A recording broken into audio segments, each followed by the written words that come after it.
In this question, we want to determine whether the following pairs of lines intersect, and if so, how. Well, we need to ask two different questions. First, we need to ask whether or not the two lines are parallel, and secondly, we need to ask whether or not they have a point in common.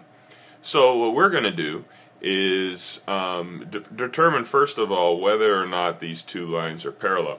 3, 4, -1 is not a scalar multiple of 1, -5, -7, so therefore we don't have parallel lines.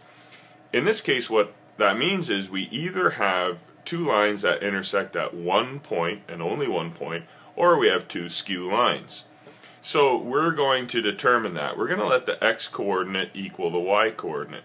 In other words, we're going to let 2 plus 3s equal -11 plus t.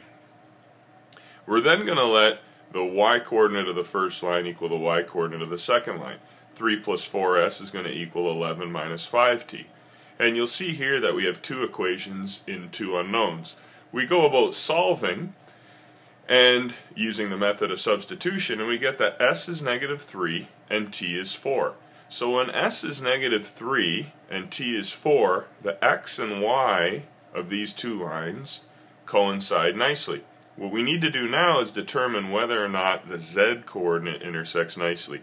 In other words, letting s be -3 and t be 4 is -9 minus s equal to 22 minus 7t.